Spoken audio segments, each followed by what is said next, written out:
Affirming the truths of the heart, the Buddhist teachings on samvega and pasada. We rarely think of Buddhism as an emotional religion. Early Buddhism in particular is often depicted as centered more in the upper left quadrant of the head than in the heart.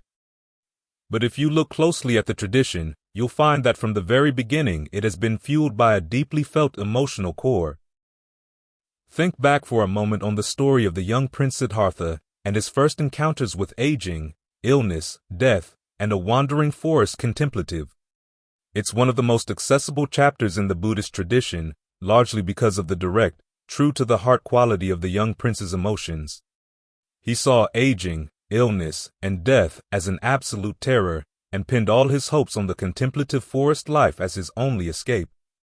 As Ashvaghosha, the great Buddhist poet, depicts the story, the young prince had no lack of friends or family members to try to talk him out of those perceptions, and Ashvaghosha was wise enough to show their life-affirming advice in a very appealing light.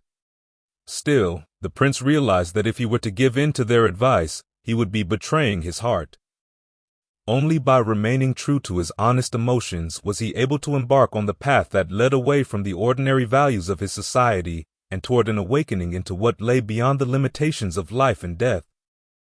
This is hardly a life-affirming story in the ordinary sense of the term, but it does affirm something more important than living, the truth of the heart when it aspires to a happiness that's absolutely pure.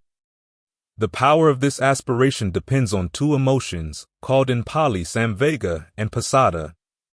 Very few of us have heard of them, but they're the emotions most basic to the Buddhist tradition. Not only did they inspire the young prince in his quest for awakening. Even after he became the Buddha, he advised his followers to cultivate them on a daily basis. In fact, the way he handled these emotions is so distinctive that it may be one of the most important contributions his teachings have to offer to our culture today. Samvega was what the young Prince Siddhartha felt on his first exposure to aging, illness, and death. It's a hard word to translate because it covers such a complex range, at least 3 clusters of feelings at once: the oppressive sense of dismay, terror, and alienation that comes with realizing the futility and meaninglessness of life as it's normally lived, a chastening sense of our own complicity, complacency, and foolishness in having let ourselves live so blindly, and an anxious sense of urgency in trying to find a way out of the meaningless cycle. This is a cluster of feelings that we've all experienced at one time or another in the process of growing up, but I know of no single English term that adequately covers all 3. Such a term would be useful to have, and maybe that's reason enough for simply adopting the word samvega into our language. But more than providing a useful term, Buddhism also offers an effective strategy for dealing with the feelings behind it, feelings that modern culture finds threatening and handles very poorly. Ours, of course, is not the only culture threatened by feelings of samvega. In the Siddhartha story, the father's reaction to the young prince's discovery stands for the way most cultures try to deal with these feelings. He tried to convince the prince that his standards for happiness were impossibly high, at the same time trying to distract him with relationships and every sensual pleasure imaginable.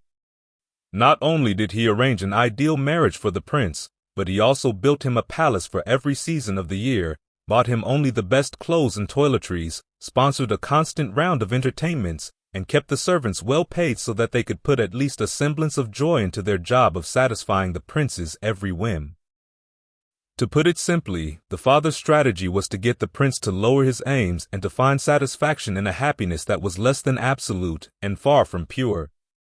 If the young prince were alive today, the father would have other tools for dealing with the prince's dissatisfaction, including psychotherapy, mindfulness retreats, and religious counseling, but the basic strategy would be the same: to distract the prince and dull his sensitivity so that he could settle down and become a well-adjusted, productive member of society. Fortunately, the prince was too eagle-eyed and lion-hearted to submit to such a strategy. And again, fortunately, he was born into a society that offered him the opportunity to find a solution to the problem of samvega that did justice to the truths of his heart. The first step in that solution is symbolized in the Siddhartha story by the prince's reaction to the 4th person he saw on his travels outside of the palace, the wandering forest contemplative. Compared to what he called the confining, dusty path of the householder's life, the prince saw the freedom of the contemplative's life as the open air. Such a path of freedom, he felt, would allow him the opportunity to find the answers to his life and death questions, and to live a life in line with his highest ideals, as pure as a polished shell. The emotion he felt at this point is termed pasada. Like samvega, pasada covers a complex set of feelings. It's usually translated as clarity and serene confidence, mental states that keep samvega from turning into despair. In the prince's case, he gained a clear sense of his predicament, together with confidence that he had found the way out. As the early Buddhist teachings freely admit, the predicament is that the cycle of birth, aging, and death is meaningless. They don't try to deny this fact, and so don't ask us to be dishonest with ourselves or to close our eyes to reality. As one teacher has put it, the Buddhist recognition of the reality of suffering, so important that suffering is honored as the first noble truth, is a gift. It confirms our most sensitive and direct experience of things, an experience that many other traditions try to deny. From there, the early teachings ask us to become even more sensitive until we see that the true cause of suffering is not out there, in society or some outside being, but in here, in the craving present in each individual mind. They then confirm that there is an end to suffering, a release from the cycle. And they show the way to that release, through developing noble qualities already latent in the mind to the point until they can cast craving aside and open onto deathlessness. Thus the predicament has a practical solution, a solution within the powers of every human being. It's also a solution open to critical scrutiny and testing, an indication of the Buddha's own confidence in his handling of the problem of samvega. This is one of the aspects of authentic Buddhism that most attracts people who are tired being told that they should try to deny the insights that inspired their sense of samvega in the first place.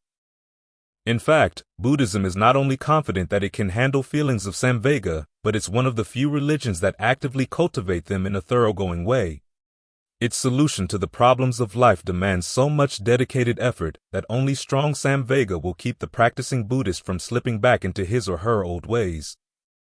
Hence the recommendation that all men and women, lay or ordained, should reflect daily on the facts of aging, illness, separation, and death, to develop feelings of samvega, and on the power of one's own actions, to take samvega one step further, to pasada. For people whose sense of samvega is so strong that they want to abandon any social ties that interfere with the path to the end of suffering, Buddhism offers both a long-proven body of wisdom to draw on, as well as a safety net, the monastic sangha, an institution that enables them to leave lay society without having to waste time worrying about basic survival. For those who can't leave their social ties, Buddhism offers a way to live in the world without being overcome by the world, following a path of generosity, virtue, and meditation to strengthen the noble qualities of the mind that will lead to the end of suffering. The close symbiotic relationship maintained between these two branches of the Buddhist parisa, or following, guarantees that the monastics don't turn into misfits and misanthropes, and that the laity don't lose touch with the values that will keep their practice alive. So the Buddhist attitude toward life cultivates samvega, a strong sense of the meaninglessness of the cycle of birth, aging, and death, and develops it into pasada, a confident path to the deathless. That path includes not only time-proven guidance, but also a social institution that nurtures and keeps it alive. These are all things that we in our society desperately need. As we look into the Buddhist teachings to see what they offer to the mainstream of our modern life, we should remember that one source of Buddhism's strength is its ability to keep one foot out of the mainstream, and that the traditional metaphor for the practice is that it crosses over the stream to the further shore. Karma is one of those words we don't translate. Its basic meaning is simple enough, action, but because of the weight the Buddhist teachings give to the role of action, the Sanskrit word karma packs in so many implications that the English word action can't carry all its luggage. This is why we've simply airlifted the original word into our vocabulary. But when we try unpacking the connotations the word carries now that it has arrived in everyday usage, we find that most of its luggage has gotten mixed up in transit. For most people, karma functions like fate, and bad fate at that, an inexplicable, unchangeable force coming out of our past, for which we are somehow vaguely responsible and powerless to fight. I guess it's just my karma. I've heard people sigh when bad fortune strikes with such force that they see no alternative to resigned acceptance. The fatalism implicit in this statement is one reason why so many of us feel repelled by the concept of karma, for it sounds like the kind of callous myth-making that can justify almost any kind of suffering or injustice in the status quo. If he's poor, it's because of his karma. If she's been raped, it's because of her karma. From this it seems a short step to saying that he or she deserves to suffer, and so doesn't deserve our help. This misperception comes from the fact that the Buddhist concept of karma came to the West at the same time as non-Buddhist concepts, and so ended up with some of their luggage. Although many ancient concepts of karma are fatalistic, the early Buddhist concept was not fatalistic at all. In fact, if we look closely at early Buddhist ideas of karma, we'll find that they give even less importance to myths about the past than most modern people do. For the early Buddhists, karma was nonlinear. Other Indian schools believed that karma operated in a straight line, with actions from the past influencing the present, and present actions influencing the future. As a result, they saw little room for free will. Buddhists, however, saw that karma acts in feedback loops, with the present moment being shaped both by past and by present actions. Present actions shape not only the future but also the present. This constant opening for present input into the causal process makes free will possible. This freedom is symbolized in the imagery the Buddhists used to explain the process: flowing water. Sometimes the flow from the past is so strong that little can be done except to stand fast, but there are also times when the flow is gentle enough to be diverted in almost any direction. So, instead of promoting resigned powerlessness, the early Buddhist notion of karma focused on the liberating potential of what the mind is doing at every moment. Who you are, what you come from, is not anywhere near as important as the mind's motives for what it's doing right now. Even though the past may account for many of the inequalities we see in life, our measure as human beings is not the hand we've been dealt, for that hand can change at any moment. We take our own measure by how well we play the hand we've got. If you're suffering, you try not to continue the unskillful mental habits that would keep that particular karmic feedback going. If you see that other people are suffering, and you're in a position to help, you focus not on their karmic past, but your karmic opportunity in the present. Someday you may find yourself in the same predicament they're in now, so here's your opportunity to act in the way you'd like them to act toward you when that day comes. This belief that one's dignity is measured, not by one's past, but by one's present actions, flew right in the face of the Indian traditions of caste-based hierarchies, and explains why early Buddhists had such a field day poking fun at the pretensions and mythology of the Brahmins. As the Buddha pointed out, a Brahmin could be a superior person, not because he came out of a Brahmin womb, but only if he acted with truly skillful intentions. We read the early Buddhist attacks on the caste system, and aside from their anti-racist implications, they often strike us as quaint. What we fail to realize is that they strike right at the heart of our myths about our own past, our obsession with defining who we are in terms of where we come from, our race, ethnic heritage, gender, socioeconomic background, sexual preference, our modern tribes. We put inordinate amounts of energy into creating and maintaining the mythology of our tribe so that we can take vicarious pride in our tribe's good name. Even when we become Buddhists, the tribe comes first. We demand a Buddhism that honors our myths. From the standpoint of karma, though, where we come from is old karma, over which we have no control. What we are is a nebulous concept at best, and pernicious at worst, when we use it to find excuses for acting on unskillful motives. The worth of a tribe lies only in the skillful actions of its individual members. Even when those good people belong to our tribe, their good karma is theirs, not ours. And of course, every tribe has its bad members, which means that the mythology of the tribe is a fragile thing. To hang on to anything fragile requires a large investment of passion, aversion, and delusion, leading inevitably to more unskillful actions on into the future. So the Buddhist teachings on karma, far from being a quaint relic from the past, are a direct challenge to a basic thrust and basic flaw in modern culture. Only when we abandon our obsession with finding vicarious pride in our tribal past and can take actual pride in the motives that underlie our present actions can we say that the word karma, in its Buddhist sense, has recovered its luggage.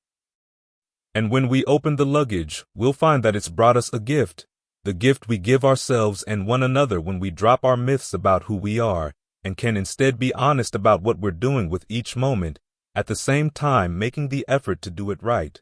The road to Nirvana is paved with skillful intentions. There's an old saying that the road to hell is paved with good intentions, but that's not really the case. The road to hell is paved with intentions that are lustful, harmful, and mean. Good intentions, well-meaning and harmless, pave roads leading to heavens of pleasure. So why do they have such a bad reputation? There are three main reasons. One is that not all good intentions are especially skillful. They can be misguided and inappropriate for the occasion, resulting in pain and regret. A second reason is that we often misunderstand the quality of our own intentions. We may mistake a mixed intention for a good one, for instance, and thus get disappointed when it gives mixed results. A third reason is that we easily misread the way intentions yield their results, as when the painful results of a bad intention in the past obscure the results of a good intention in the present, and yet we blame our present intention for the pain. All these reasons, acting together, lead us to become disillusioned with the potential of good intentions. As a result, we either grow cynical about them or else simply abandon the care and patience needed to perfect them. One of the Buddha's most penetrating discoveries is that our intentions are the main factors shaping our lives and that they can be mastered as a skill. If we subject them to the same qualities of mindfulness, persistence, and discernment involved in developing any skill, we can perfect them to the point where they will lead to no regrets or damaging results in any given situation. Ultimately, they can lead us to the truest possible happiness. To train our intentions in this way, though, requires a deep level of self-awareness. Why is that? If you look carefully at the reasons for our disillusionment with good intentions, you'll find that they all come down to delusion. And as the Buddha tells us, delusion is one of the three main roots for unskillful intentions, the other two being greed and aversion. These unskillful roots lie entangled with skillful roots, states of mind that are free of greed, aversion, and delusion, in the soil of the untrained heart. If we can't isolate and dig up the unskillful roots, we can never be fully sure of our intentions. Even when a skillful intention seems foremost in the mind, the unskillful roots can quickly send up shoots that blind us as to what's actually going on. If we were to sketch this state of affairs, the picture would look something like this. The straight road to hell is paved with bad intentions, some of which may look good to a casual glance. Roads paved with good intentions, leading to heavens of pleasure, some of them quite skillful, branch off on either side of the way, but all too often they get lost in an underbrush of unskillfulness, and we find ourselves back on the road to hell. The Buddha's discovery was that if we nourish the skillful roots, they can grow and effectively block the road to hell. If we cut away the underbrush of unskillfulness and dig out its roots, we can develop our good intentions to higher and higher levels of skill until ultimately they bring us to a happiness totally unlimited, beyond any further need for a path. The most basic step in this process is to make sure that we stay off the road to hell. We do this through the practice of generosity and virtue, consciously replacing unskillful intentions with more skillful ones. We then refine our intentions even further through meditation, digging up the roots of greed, aversion, and delusion to prevent them from influencing the choices shaping our lives. Greed and anger are sometimes easy to detect, but delusion, by its very nature, is obscure. When we're deluded, we don't know we're deluded. That's why meditation has to focus on strengthening and quickening our powers of mindfulness and alertness, so that we can catch sight of delusion and uproot it before it takes over our minds. The Buddha's most basic meditation instructions for refining intention start not on the cushion, but with the activity of daily life. They're contained in a discourse, MN 61, to his young son Rahula, and attack the catch-22 of delusion through two approaches.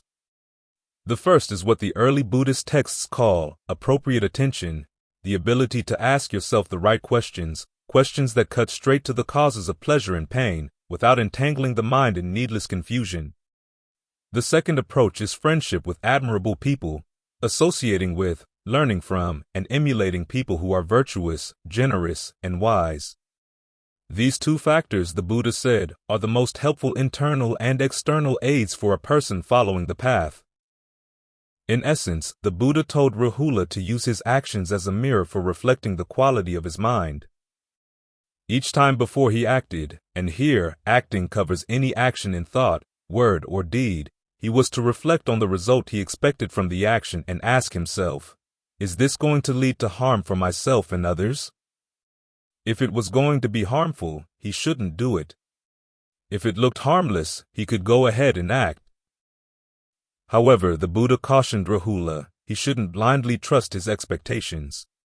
While he was in the process of acting, he should ask himself if there were any unexpected bad consequences arising. If there were, he should stop. If there weren't, he could continue his action to the end. Even then, though, the job of reflection wasn't finished. He should also notice the actual short and long-term consequences of the action. If an action in word or deed ended up causing harm, then he should inform a fellow practitioner on the path and listen to that person's advice. If the mistaken action was purely an act of the mind, then he should develop a sense of shame and disgust toward that kind of thought. In both cases, he should resolve never to make the same mistake again. If, however, the long-term consequences of the original action were harmless, he should take joy in being on the right path and continue his training. From this, we can see that the essential approach for uncovering delusion is the familiar principle of learning from our own mistakes.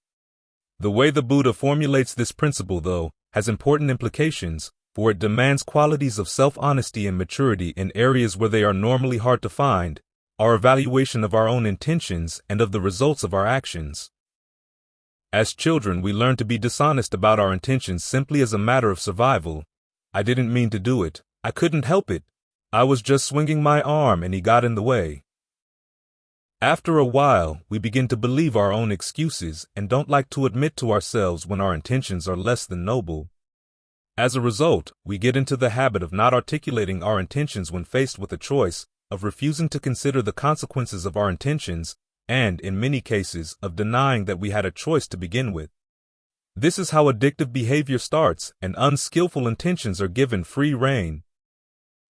A similar dynamic surrounds our reactions to the consequences of our actions. We start learning denial at an early age. It wasn't my fault. It was already broken when I lay down on it, and then internalize the process as a way of preserving our self-image, to the point where it becomes second nature to turn a blind eye to the impact of our mistakes. As the Buddha points out, the end of suffering requires that we abandon craving and ignorance. But if we can't be honest with ourselves about our intentions, how can we perceive craving in time to abandon it? If we can't face up to the principle of cause and effect in our actions, how will we ever overcome ignorance? Ignorance is caused less by a lack of information than by a lack of self-awareness and self-honesty. To understand the noble truths requires that we be truthful with ourselves in precisely the areas where self-honesty is most difficult. It also requires maturity. As we examine our intentions, we need to learn how to say no to unskillful motives in a way that's firm enough to keep them in check, but not so firm that it drives them underground into subconscious repression. We can learn to see the mind as a committee. The fact that unworthy impulses are proposed by members of the committee doesn't mean that we are unworthy. We don't have to assume responsibility for everything that gets brought to the committee floor. Our responsibility lies instead in our power to adopt or veto the motion. At the same time, we should be adult enough to admit that our habitual or spontaneous impulses are not always trustworthy, first thought is not always best thought, and that what we feel like doing now may not give results that will be pleasant to feel at a later date. As the Buddha said, there are 4 courses of action that may be open to us at any particular time: one that we want to do and will give good results, one that we don't want to do and will give bad results, one that we want to do but will give bad results, and one that we don't want to do but will give good results. The first 2 are no-brainers. We don't need much intelligence to do the first and avoid the second. The measure of our true intelligence lies in how we handle the last 2 choices. Examining the results of our actions requires maturity as well, a mature realization that self-esteem can't be based on always being right, and that there's nothing demeaning or degrading in admitting a mistake. We all come from a state of delusion. Even the Buddha was coming from delusion as he sought awakening, so it's only natural that there will be mistakes. Our human dignity lies in our ability to recognize those mistakes, to resolve not to repeat them, and to stick to that resolution. This in turn requires that we not be debilitated by feelings of guilt or remorse over our errors. As the Buddha states, feelings of guilt can't undo a past error, and they can deprive the mind of the strength it needs to keep from repeating old mistakes. This is why he recommends an emotion different from guilt, shame, although his use of the word implies something totally unlike the sense of unworthiness we often associate with the term. Remember that both the Buddha and Rahula were members of the noble warrior class, a class with a strong sense of its own honor and dignity. And notice that the Buddha tells Rahula to see his past mistakes, not himself, as shameful. This implies that it's beneath Rahula's dignity to act in ways that are less than honorable. This shame is a mark of high rather than low self-esteem. The fact that Rahula can see his actions as shameful is a sign of his honor, and is also a sign that he'll be able not to repeat them. This sense of honor is what underlies a mature, healthy, and productive sense of shame. At first glance, we might think that continual self-reflection of this sort would add further complications to our lives when they already seem more than complicated enough, but in fact the Buddha's instructions are an attempt to strip the questions in our minds down to the most useful essentials. He explicitly warns against taking on too many questions, particularly those that lead nowhere and tie us up in knots. Who am I? Am I basically a good person, an unworthy person? Instead, he tells us to focus on our intentions so that we can see how they shape our life, and to master the processes of cause and effect so that they can shape our life in increasingly better ways. This is the way every great artist or craftsman develops mastery and skill. The emphasis on the intentions behind our actions and their resulting consequences also carries over from daily life onto the meditation seat, providing our meditation with the proper focus. In examining our actions in terms of cause and effect, skillful and unskillful, we are already beginning to look at experience in line with the two sets of variables that make up the Four Noble Truths: the origination of stress, unskillful cause; the path to the cessation of stress, skillful cause, stress, unskillful effect; and the cessation of stress, skillful effect. The way the Buddha recommended that Rahula judge the results of his actions, both while doing them and after they are done, echoes the insight that formed the heart of his awakening, that intentions have results both in the immediate present and over time. When we look at the present moment from this perspective, we find that our experience of the present doesn't just happen.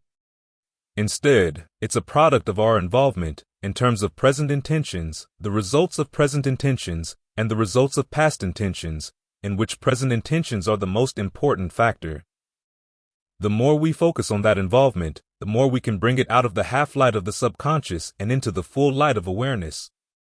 There we can train our intentions, through conscious trial and error, to be even more skillful, enabling us to lessen our experience of suffering and pain in the present. This is how skillful intentions pave the road to mental health and well-being in the ordinary world of our lives. As we work at developing our intentions to even higher levels of skill, we find that the most consummate intentions are those that center the mind securely in a clear awareness of the present. As we use them to become more and more familiar with the present, we come to see that all present intentions, no matter how skillful, are inherently burdensome. The only way out of this burden is to allow the unraveling of the intentions that provide the weave for our present experience. This provides an opening to the dimension of unlimited freedom that lies beyond them. That's how skillful intentions pave the road all the way to the edge of Nirvana. And from there, the path, like that of birds through space, can't be traced. The healing power of the precepts. The Buddha was like a doctor, treating the spiritual ills of the human race. The path of practice he taught was like a course of therapy for suffering hearts and minds. This way of understanding the Buddha and his teachings dates back to the earliest texts and yet is also very current. Buddhist meditation is often advertised as a form of healing, and quite a few psychotherapists now recommend that their patients try meditation as part of their treatment. Experience has shown, though, that meditation on its own can't provide a total therapy. It requires outside support. Modern meditators in particular have been so wounded by mass civilization that they lack the resilience, persistence, and self-esteem needed before concentration and insight practices can be genuinely therapeutic. Many teachers, noticing this problem, have decided that the Buddhist path is insufficient for our particular needs. To make up for this insufficiency, they've experimented with ways of supplementing meditation practice, combining it with such things as myth, poetry, psychotherapy, social activism, sweat lodges, morning rituals, and even drumming. The problem, though, might not be that there's anything lacking in the Buddhist path, but that we simply haven't been following the Buddha's full course of therapy. The Buddhist path consists not only of mindfulness, concentration, and insight practices, but also of virtue, beginning with the 5 precepts. In fact, the precepts constitute the first step in the path. There's a modern tendency to dismiss the 5 precepts as Sunday school rules bound to old cultural norms that no longer apply to modern society, but this misses the role that the Buddha intended for them, as part of a course of therapy for wounded minds. In particular, they are aimed at curing 2 ailments that underlie low self-esteem: regret and denial. When our actions don't measure up to certain standards of behavior, we either 1. Regret the actions, or 2. Engage in one of 2 kinds of denial, either A. Denying that our actions did in fact happen, or B. Denying that the standards of measurement are really valid. These reactions are like wounds in the mind. Regret is an open wound, tender to the touch, whereas denial is like hardened, twisted scar tissue around a tender spot. When the mind is wounded in these ways, it can't settle down comfortably in the present because it finds itself resting on raw, exposed flesh or calcified knots. When it's forced to stay in the present, it's there only in a tensed, contorted, and partial way. The insights it gains tend to be contorted and partial as well. Only if the mind is free of wounds and scars can it settle down comfortably and freely in the present and give rise to undistorted discernment. This is where the 5 precepts come in. They're designed to heal these wounds and scars. Healthy self-esteem comes from living up to a set of standards that are practical, clear-cut, humane, and worthy of respect. The 5 precepts are formulated in such a way that they provide just such a set of standards. Practical. The standards set by the precepts are simple: no intentional killing, stealing, engaging in illicit sex, lying, or taking intoxicants. It's entirely possible to live in line with these standards, not always easy or convenient maybe, but always possible. Some people translate the precepts into standards that sound more lofty or noble, taking the 2nd precept, for example, to mean no abuse of the planet's resources, but even those who reformulate the precepts in this way admit that it's impossible to live up to them. Anyone who has dealt with psychologically damaged people knows the damage that can come from having impossible standards to live by. If you can give people standards that take a little effort and mindfulness but are possible to meet, their self-esteem soars dramatically as they find themselves actually capable of meeting those standards. They can then face more demanding tasks with confidence. Clear-cut. The precepts are formulated with no ifs, ands, or buts. This means that they give very clear guidance, with no room for waffling or less than honest rationalizations. An action either fits in with the precepts or it doesn't. Again, standards of this sort are very healthy to live by. Anyone who has raised children has found that, although they may complain about hard and fast rules, they actually feel more secure with them than with rules that are vague and always open to negotiation. Clear-cut rules don't allow for unspoken agendas to come sneaking in the back door of the mind. If, for example, the precept against killing allowed you to kill living beings when their presence is inconvenient, that would place your convenience on a higher level than your compassion for life. Convenience would become your unspoken standard, and as we all know, unspoken standards provide huge tracts of fertile ground for hypocrisy and denial to grow. If, however, you stick by the standards of the precepts, then, as the Buddha says, you're providing unlimited safety for the lives of all. There are no conditions under which you would take the lives of any living beings, no matter how inconvenient they might be. In terms of the other precepts, you're providing unlimited safety for their possessions and sexuality, and unlimited truthfulness and mindfulness in your communication with them. When you find that you can trust yourself in matters like these, you gain an undeniably healthy sense of self-esteem. Humane. The precepts are humane both to the person who observes them and to the people affected by his or her actions. If you observe them, you're aligning yourself with the doctrine of karma, which teaches that the most important powers shaping your experience of the world are the intentional thoughts, words, and deeds you chose in the present moment. This means that you are not insignificant. With every choice you take, at home, at work, at play, you are exercising your power in the ongoing fashioning of the world. At the same time, this principle allows you to measure yourself in terms that are entirely under your control, your intentional actions in the present moment. In other words, they don't force you to measure yourself in terms of your looks, strength, brains, financial prowess, or any other criteria that depend less on your present karma than they do on karma from the past. Also, they don't play on feelings of guilt or force you to bemoan your past lapses. Instead, they focus your attention on the ever-present possibility of living up to your standards in the here and now. If you live with people who observe the precepts, you find that your dealings with them are not a cause for mistrust or fear. They regard your desire for happiness as akin to theirs. Their worth as individuals doesn't depend on situations in which there have to be winners and losers. When they talk about developing goodwill and mindfulness in their meditation, you see it reflected in their actions. In this way, the precepts foster not only healthy individuals, but also a healthy society, a society in which the self-esteem and mutual respect are not at odds. Worthy of respect. When you adopt a set of standards, it's important to know whose standards they are and to see where those standards come from, for in effect you're joining their group, looking for their approval, and accepting their criteria for right and wrong. In this case, you couldn't ask for a better group to join, the Buddha and his noble disciples. The 5 precepts are called standards appealing to the noble ones. From what the texts tell us of the noble ones, they aren't people who accept standards simply on the basis of popularity. They've put their lives on the line to see what leads to true happiness, and have seen for themselves, for example, that all lying is pathological, and that any sex outside of a stable, committed relationship is unsafe at any speed. Other people may not respect you for living by the 5 precepts, but noble ones do, and their respect is worth more than that of anyone else in the world.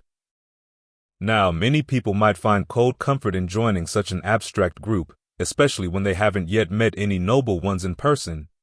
It's hard to be good-hearted and generous when the society immediately around you openly laughs at those qualities and values such things as sexual prowess or predatory business skills instead. This is where Buddhist communities come in. They can openly part ways with the prevailing immoral tenor of our culture and let it be known in a kindly way that they value good-heartedness and restraint among their members. In doing so, they provide a healthy environment for the full-scale adoption of the Buddhist course of therapy, the practice of concentration and discernment in a life of virtuous action. Where we have such environments, we find that meditation needs no myth or make-believe to support it, because it's based on the honest reality of a well-lived life. You can look at the standards by which you live, and then breathe in and out comfortably, not as a flower or a mountain, but as a full-fledged, responsible human being, for that's what you are. Right speech. As my teacher once said, if you can't control your mouth, there's no way you can hope to control your mind. This is why right speech is so important in day-to-day practice. Right speech, explained in negative terms, means avoiding 4 types of harmful speech. Lies, words spoken with the intent of misrepresenting the truth. Divisive speech, spoken with the intent of creating rifts between people. Harsh speech, spoken with the intent of hurting another person's feelings. And idle chatter, spoken with no purposeful intent at all. Notice the focus on intent. This is where the practice of right speech intersects with the training of the mind. Before you speak, you focus on why you want to speak. This helps get you in touch with all the machinations taking place in the committee of voices running your mind. If you see any unskillful motives lurking behind the committee's decisions, you veto them. As a result, you become more aware of yourself, more honest with yourself, more firm with yourself. You also save yourself from saying things that you'll later regret. In this way, you strengthen qualities of mind that will be helpful in meditation, at the same time avoiding any potentially painful memories that would get in the way of being attentive to the present moment when the time comes to meditate. In positive terms, right speech means speaking in ways that are trustworthy, harmonious, comforting, and worth taking to heart. When you make a practice of these positive forms of right speech, your words become a gift to others. In response, other people will start listening more to what you say and will be more likely to respond in kind. This gives you a sense of the power of your actions. The way you act in the present moment does shape the world of your experience. You don't need to be a victim of past events. For many of us, the most difficult part of practicing right speech lies in how we express our sense of humor. Especially here in America, we're used to getting laughs with exaggeration, sarcasm, group stereotypes, and pure silliness, all classic examples of wrong speech. If people get used to these sorts of careless humor, they stop listening carefully to what we say. In this way, we cheapen our own discourse. Actually, there's enough irony in the state of the world that we don't need to exaggerate or be sarcastic. The greatest humorists are the ones who simply make us look directly at the way things are. Expressing our humor in ways that are truthful, useful, and wise may require thought and effort, but when we master this sort of wit, we find that the effort is well spent. We've sharpened our own minds and have improved our verbal environment. In this way, even our jokes become part of our practice, an opportunity to develop positive qualities of mind and to offer something of intelligent value to the people around us. So pay close attention to what you say and to why you say it. When you do, you'll discover that an open mouth doesn't have to be a mistake. Trading candy for gold. Renunciation as a skill. Buddhism takes a familiar American principle, the pursuit of happiness, and inserts two important qualifiers. The happiness it aims at is true, ultimate, unchanging, and undeceitful. Its pursuit of that happiness is serious, not in a grim sense, but dedicated, disciplined, and willing to make intelligent sacrifices. What sorts of sacrifices are intelligent? The Buddhist answer to this question resonates with another American principle. An intelligent sacrifice is any in which you gain a greater happiness by letting go of a lesser one, in the same way you'd give up a bag of candy if offered a pound of gold in exchange. In other words, an intelligent sacrifice is like a profitable trade. This analogy is an ancient one in the Buddhist tradition. "I'll make a trade," one of the Buddha's disciples once said, "aging for the ageless, burning for the unbound, the highest peace, the unexcelled safety from bondage." Thag 132. There's something in all of us that would rather not give things up. We'd prefer to keep the candy and get the gold. But maturity teaches us that we can't have everything, that to indulge in one pleasure often involves denying ourselves another, perhaps better one. So we need to establish clear priorities for investing our limited time and energies where they'll give the most lasting returns. That means giving top priority to the mind. Material things and social relationships are unstable and easily affected by forces beyond our control, so the happiness they offer is fleeting and undependable. But the well-being of a well-trained mind can survive even aging, illness, and death. To train the mind, though, requires time and energy. This is one reason why the pursuit of true happiness demands that we sacrifice some of our external pleasures. Sacrificing external pleasures also frees us of the mental burdens that holding on to them often entails. A famous story in the canon Ṭhānissaro tells of a former king who, after becoming a monk, sat down at the foot of a tree and exclaimed, "What bliss! What bliss!" His fellow monks thought he was pining for the pleasures he had enjoyed as king, but he later explained to the Buddha exactly what bliss he had in mind.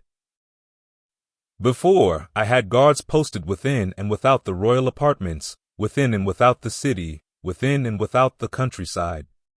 But even though I was thus guarded, thus protected, I dwelled in fear, agitated, distrustful, and afraid. But now, on going alone to a forest, to the foot of a tree, or to an empty dwelling, I dwell without fear, unagitated, confident, and unafraid, unconcerned, unruffled, living on the gifts of others, with my mind like a wild deer." A third reason for sacrificing external pleasures is that in pursuing some pleasures, such as our addictions to eye candy, ear candy, nose, tongue, and body candy, we foster qualities of greed, anger, and delusion that actively block the qualities needed for inner peace. Even if we had all the time and energy in the world, the pursuit of these pleasures would lead us further and further away from the goal. Pleasures of this sort are spelled out in the path factor called right resolve, the resolve to forego any pleasures involving sensual passion ill will, and harmfulness. Sensual passion covers not only sexual desire, but also any hankering for the pleasures of the senses that disrupts the peace of the mind. Ill will covers any wish for suffering, either for yourself or for others. And harmfulness is any activity that would bring that suffering about. Of these three categories, the last two are the easiest to see as worth abandoning. They're not always easy to abandon, perhaps, but the resolve to abandon them is obviously a good thing. The first resolve, though, to renounce sensual passion, is difficult even to make, to say nothing of following it through. Part of our resistance to this resolve is universally human. People everywhere relish their passions. Even the Buddha admitted to his disciples that, when he set out on the path of practice, his heart didn't leap at the idea of renouncing sensual passion, didn't see it as offering peace. But an added part of our resistance to renunciation is peculiar to Western culture. Modern pop psychology teaches that the only alternative to a healthy indulgence of our sensual passions is an unhealthy, fearful repression. Yet both of these alternatives are based on fear, repression, on a fear of what the passion might do when expressed or even allowed into consciousness, indulgence, on a fear of deprivation and of the under-the-bed monster the passion might become if resisted and driven underground. Both alternatives place serious limitations on the mind. The Buddha, aware of the drawbacks of both, had the imagination to find a third alternative, a fearless, skillful approach that avoids the dangers of either side. To understand his approach, though, we have to see how right resolve relates to other parts of the Buddhist path, in particular right view and right concentration. In the formal analysis of the path, right resolve builds on right view. In its most skillful manifestation, it functions as the directed thought and evaluation that bring the mind to right concentration. Right view provides a skillful understanding of sensual pleasures and passions, so that our approach to the problem doesn't go off target. Right concentration provides an inner stability and bliss so that we can clearly see the roots of passion and at the same time not fear deprivation at the prospect of pulling them out. There are two levels to right view, focusing, 1, on the results of our actions in the narrative of our lives and, 2, on the issues of stress and its cessation within the mind. The first level points out the drawbacks of sensual passion. Sensual pleasures are fleeting, unstable, and stressful. Passion for them lies at the root of many of the ills of life, ranging from the hardships of gaining and maintaining wealth, to quarrels within families and wars between nations. This level of right view prepares us to see the indulgence of sensual passion as a problem. The second level, viewing things in terms of the Four Noble Truths, shows us how to solve this problem in our approach to the present moment. It points out that the root of the problem lies not in the pleasures but in the passion, because passion involves attachment, and any attachment for pleasures based on conditions leads inevitably to stress and suffering, in that all conditioned phenomena are subject to change. In fact, our attachment to sensual passion tends to be stronger and more constant than our attachments to particular pleasures. This attachment is what has to be renounced. How is this done? By bringing it out into the open. Both sides of sensual attachment, as habitual patterns from the past and our willingness to give into them again in the present, are based on misunderstanding and fear. As the Buddha pointed out, sensual passion depends on aberrant perceptions. We project notions of constancy, ease, beauty, and self onto things that are actually inconstant, stressful, unattractive, and not self. These misperceptions apply both to our passions and to their objects. We perceive the expression of our sensuality as something appealing, a deep expression of our self-identity offering lasting pleasure. We see the objects of our passion as enduring and alluring enough, as lying enough under our control to provide us with a satisfaction that won't turn into its opposite. Actually, none of this is the case, and yet we blindly believe our projections because the power of our passionate attachments has us too intimidated to look them straight in the eye. Their special effects, as a result, keep us dazzled and deceived. As long as we deal only in indulgence and repression, attachment can continue operating freely in the dark of the subconscious. But when we consciously resist it, it has to come to the surface, articulating its threats, demands, and rationalizations. So even though sensual pleasures aren't evil, we have to systematically forego them as a way of drawing the agendas of attachment out into the open. This is how skillful renunciation serves as a learning tool, unearthing latent agendas that both indulgence and repression tend to keep underground. At the same time, we need to provide the mind with strategies to withstand those agendas and to cut through them once they appear. This is where right concentration comes in. As a skillful form of indulgence, right concentration suffuses the body with a non-sensual rapture and pleasure that can help counteract any sense of deprivation in resisting sensual passions. In other words, it provides higher pleasures, more lasting and refined, as a reward for abandoning attachment to lower ones. At the same time, it gives us the stable basis we need so as not to be blown away by the assaults of our thwarted attachments. This stability also steadies the mindfulness and alertness we need to see through the misperceptions and delusions that underlie sensual passion. And once the mind can see through the processes of projection, perception, and misperception to the greater sense of freedom that comes when they're transcended, the basis for sensual passion is gone. At this stage, we can then turn to analyze our attachment to the pleasures of right concentration. When our understanding is complete, we abandon all need for attachment of any sort, and so meet with the pure gold of a freedom so total that it can't be described. The question remains, how does this strategy of skillful renunciation and skillful indulgence translate into everyday practice? People who ordain as monastics take vows of celibacy and are expected to work constantly at renouncing sensual passion, but for many people, this is not a viable option. So the Buddha recommended that his lay followers observe day-long periods of temporary renunciation.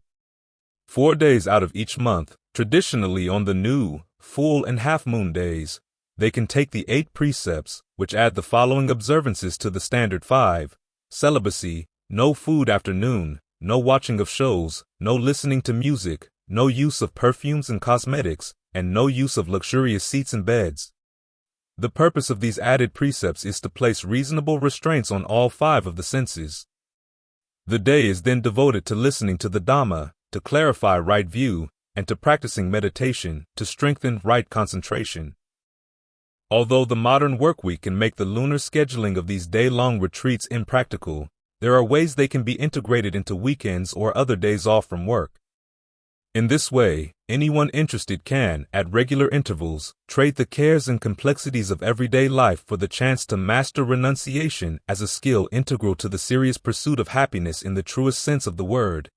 And isn't that an intelligent trade? A guided meditation. Sit comfortably erect without leaning forward or backward, left or right.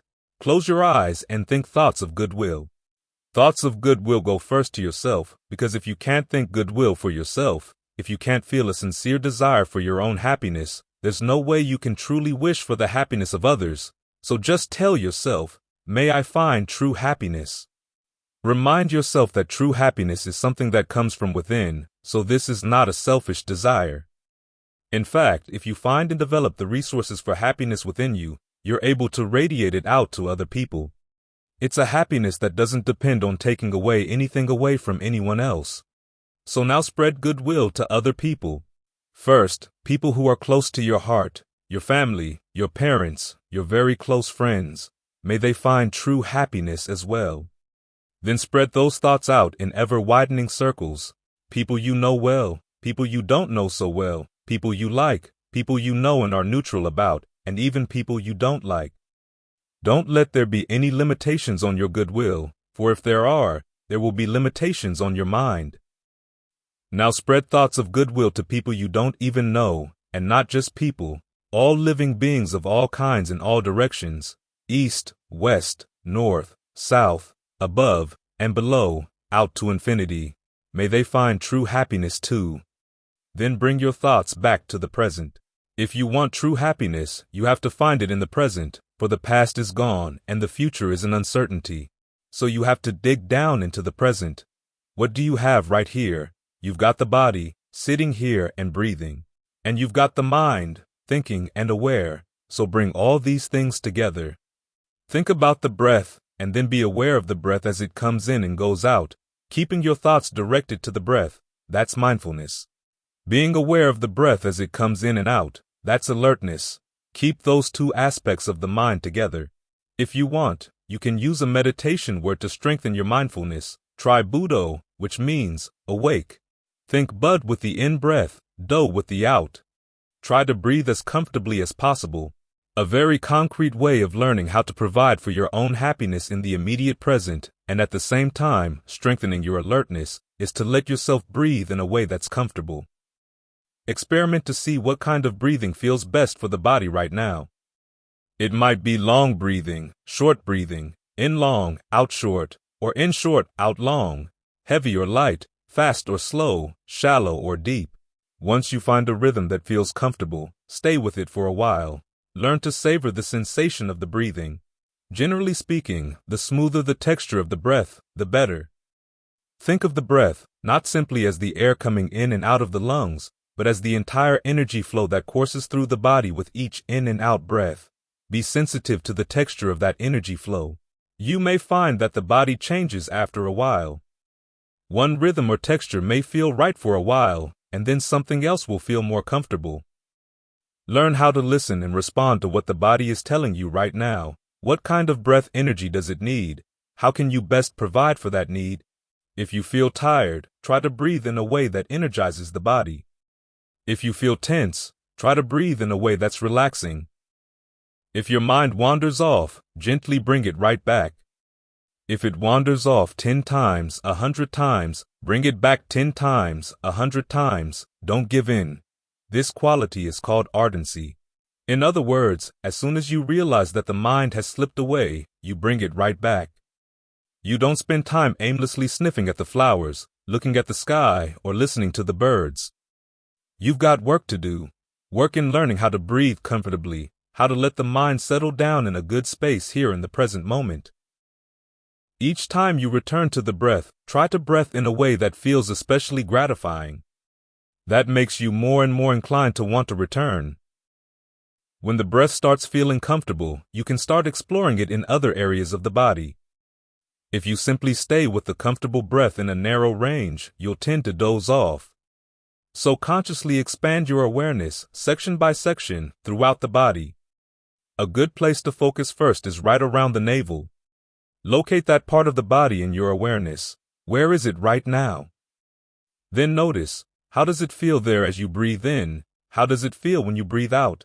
What way of breathing would feel good there? Watch it for a couple of breaths, and notice if there's any sense of tension or tightness in that part of the body, either with the in-breath or with the out-breath. Is it tensing up as you breathe in? Are you holding on to the tension as you breathe out? Are you putting too much force on the out-breath? If you catch yourself doing any of these things, just relax. Think of that tension dissolving away, both in the sensation of the in-breath and in the sensation of the out-breath. If you want, you can think of the breath energy coming into the body right there at the navel, working through any tension or tightness that you might feel there. Then move your awareness to the right, to the lower right-hand corner of your abdomen, and follow the same 3 steps there. 1. Locate that general part of the body in your awareness. 2. Notice how it feels as you breathe in, how it feels as you breathe out, to see what kind of breathing feels good there. And 3. If you sense any tension or tightness in the breath, just let it relax. Now move your awareness to the left, to the lower left-hand corner of your abdomen, and follow the same 3 steps there. Now move your awareness up to the solar plexus, and then to the right flank, to the left flank, to the middle of the chest. After a while, move up to the base of the throat, and then to the middle of the head. Be very careful with the breath energy in the head. Think of it very gently coming in, not only through the nose, but also through the eyes, the ears, down from the top of the head, in from the back of the neck, going deep into the brain, very gently working through and loosening up any tension you may feel, say, around your jaws, the back of your neck, around your eyes, or around your face. From there, you can move your attention gradually down the back, out the legs, to the tips of the toes, the spaces between the toes. As before, focus on a particular part of the body, notice how it feels with the in-breath and out-breath. Relax any sensation of tension or tightness you might feel there, so that the breath energy can flow more freely, and then move on until you've reached the tips of the toes.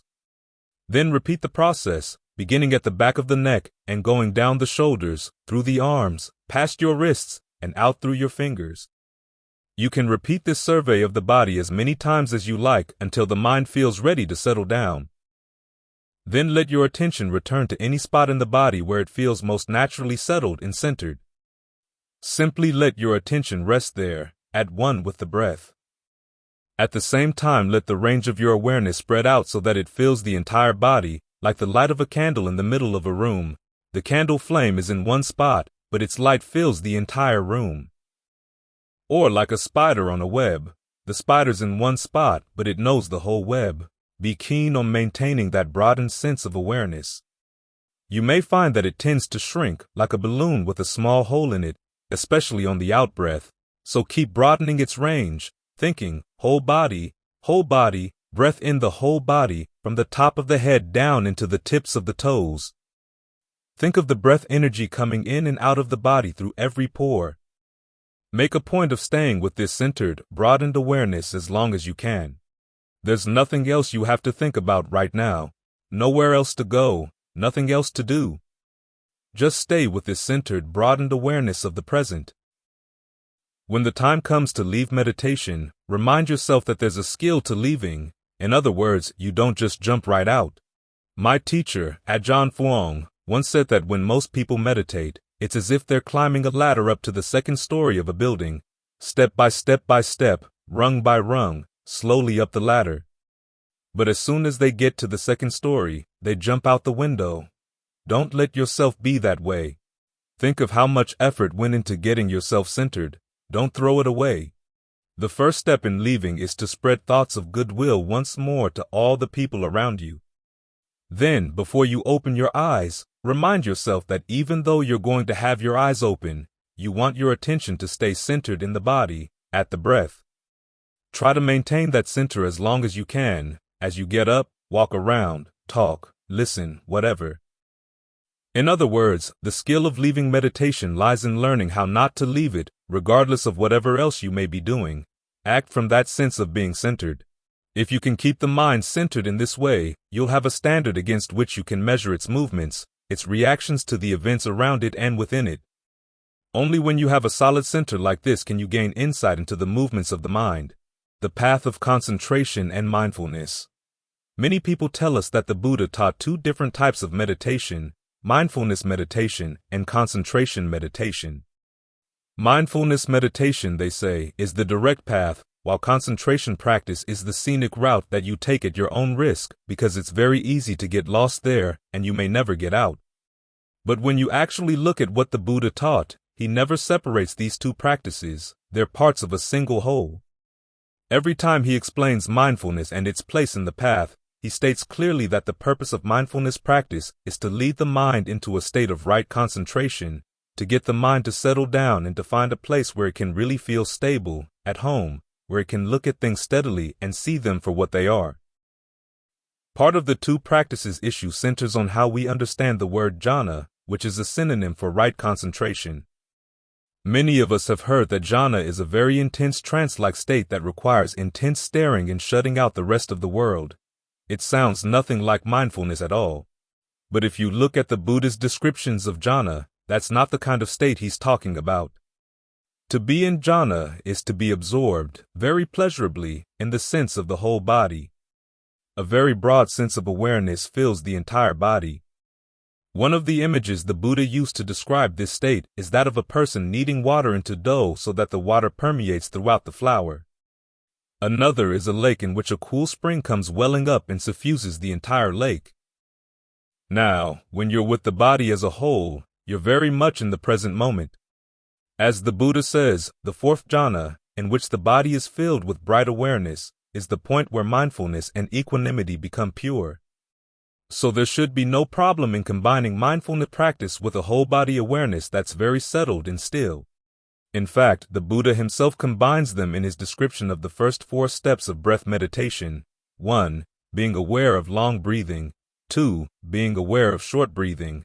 3. Being aware of the whole body as you breathe in and breathe out. And then, 4. Calming the sensation of the breath within the body. This, as the texts tell us, is basic mindfulness practice. It's also a basic concentration practice. You're getting into the first jhana, right concentration, right there, at the same time you're practicing right mindfulness. To see how right mindfulness and right concentration help each other in the practice, we can look at the 3 stages of mindfulness practice given in the Discourse on the Establishings of Mindfulness, MN 10. Take the body as an example. The first stage is to stay focused on the body in and of itself, putting aside greed and distress with reference to the world. What this means is looking at the body simply as a body, without thinking about it in terms of what it means or what it can do in the world. Whether it's good or bad looking, strong or weak, agile or clumsy, all the issues we tend to worry about when we think about ourselves in the context of the world, the Buddha says to put those issues aside. Just be with the body in and of itself, sitting right here. When you close your eyes, what do you have? There's the sensation of bodiness you're sitting with. That's your frame of reference. Try to stay with it. Keep bringing the mind back to this sense of the body until it gets the message and begins to settle down. In the beginning of the practice, you find the mind going out to grasp this or that, so you note what's happening enough to tell it to let go, return to the body, and hold on there. Then the mind goes out to grasp something else, so you tell it to let go, come back, and latch onto the body again. Eventually, though, you reach a point where your awareness actually grasps hold of the breath and you don't let go, you keep holding on to it. From that point on, whatever else may come into your awareness is like something coming up and brushing the back of your hand. You don't have to note it. You stay with the body as your basic frame of reference. Other things come and go, you're aware of them, but you don't drop the breath and go grasping after them. This is when you really have established the body as a solid frame of reference. As you do this, you develop 3 qualities of mind.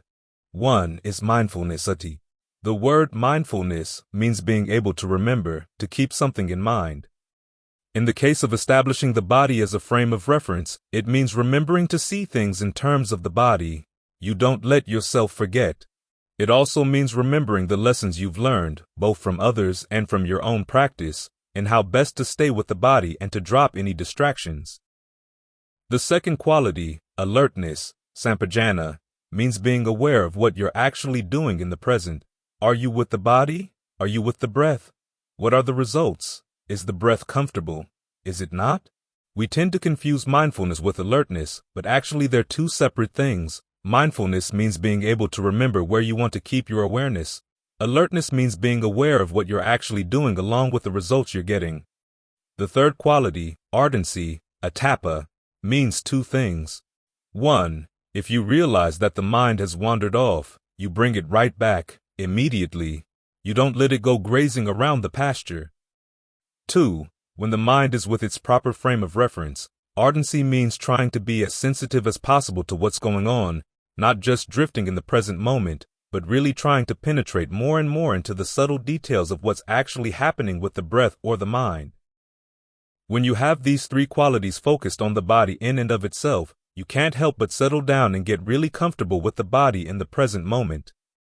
That's when you're ready for the second stage in the practice, which is described as being aware of the phenomenon of origination and the phenomenon of passing away. This is a stage where you're trying to understand cause and effect as they occur in the present.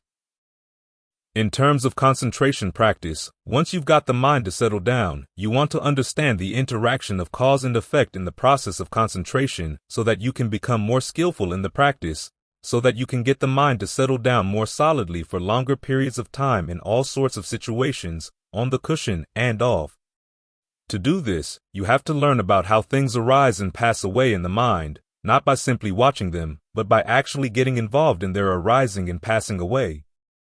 You can see this in the Buddha's instructions for dealing with the hindrances. In the first stage, he says to be aware of the hindrances as they come and go. Some people think that this is an exercise in choiceless awareness, where you don't try to will the mind in any direction, where you simply sit and watch willy-nilly whatever comes into range. In actual practice, though, the mind isn't yet ready for that. What you need at this stage is a fixed point of reference for evaluating the events in the mind. Just as when you're trying to gauge the motion of clouds through the sky, you need to choose at a fixed point, like a roof gable or a light pole, at which to stare so that you can get a sense of which direction and how fast the clouds are moving. The same holds true with the comings and goings of sensual desire, ill will, etc. in the mind. You have to maintain a fixed reference point for the mind, like the breath, if you want to be really sensitive to when there are hindrances in the mind, getting in the way of your reference point, and when there aren't. Suppose that anger is interfering with your concentration.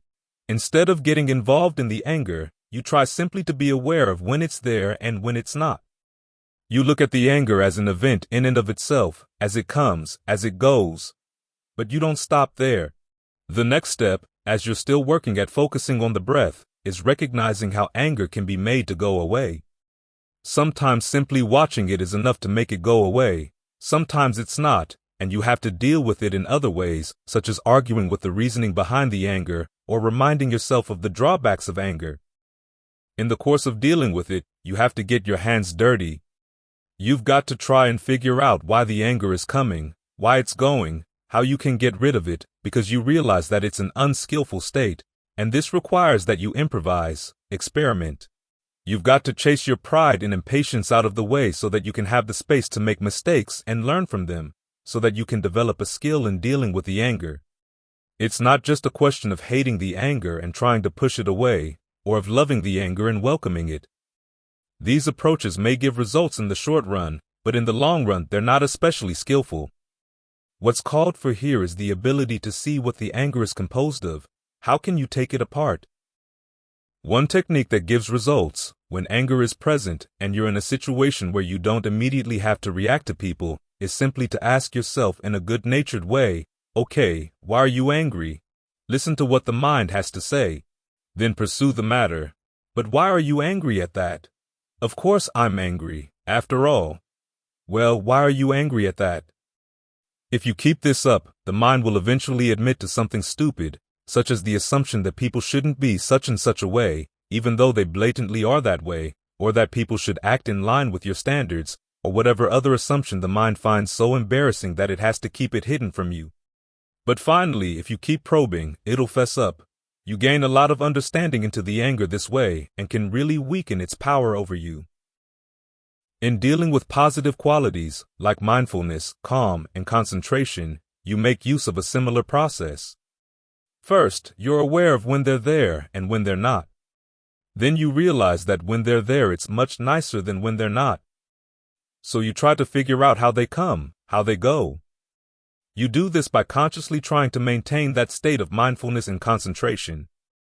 If you're really observant, and this is what it's all about, being observant, you begin to see that there are skillful ways of maintaining the state without getting knocked off kilter by any failure or success in doing so, without letting the desire for a settled state of mind actually get in the way of the mind settling down.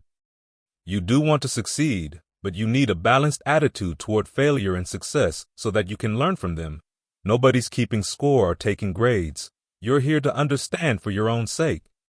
So this process of developing your establishing of mindfulness or developing your frame of reference is not just watching. It's more a participation in the process of arising and passing away, actually playing with the process, so that you can learn from experience how cause and effect work in the mind. This is like the knowledge that cooks have of eggs. You can learn certain things about an egg just by watching it, but you don't learn very much. To learn about eggs, you have to put them in a pan and try to make something out of them. As you do this, you begin to understand the variations in eggs, the ways that they react to heat, oil, butter, or whatever. And so by actually working with the egg and trying to make something out of it, you really come to understand eggs. It's similar with clay. You really don't know clay until you become a potter and actually try to make something out of the clay. And it's the same with the mind. Unless you actually try to make something out of the mind, try to get a mental state going and keep it going, you don't really know your own mind. You don't know the processes of cause and effect within the mind. There has to be an element of actual participation in the process. That way you can understand it. This all comes down to being observant and developing a skill. The essence of developing a skill means three things. 1. You're aware of a situation as it is given. 2. You're aware of what you put into it. 3. You look at the results. When the Buddha talks about causation, he says that every situation is shaped from two directions. causes coming in from the past, and causes you're putting into the present, you need to be sensitive to both. If you aren't sensitive to what you're putting into a situation, you'll never develop any kind of skill. As you're aware of what you're doing, you also look at the results. If something isn't right, you go back and change what you've done, keeping at it until you get the results you want. And in the process, you learn a great deal from the clay, the eggs, or whatever you're trying to deal with skillfully. The same holds true with the mind. Of course, you could learn something about the mind by trying to get it into any sort of a state, but for the purpose of developing really penetrating insight, a state of stable, balanced, mindful concentration is the best kind of souffle or pot you want to make with the mind. The factors of pleasure, ease, and rapture that arise when the mind really settles down help you to stay comfortably in the present moment with a low center of gravity. Once the mind is firmly settled, you have something to look at for a long period of time so that you can see what it's made up of. In the typical unbalanced state of the mind, things are appearing and disappearing too fast for you to notice them clearly.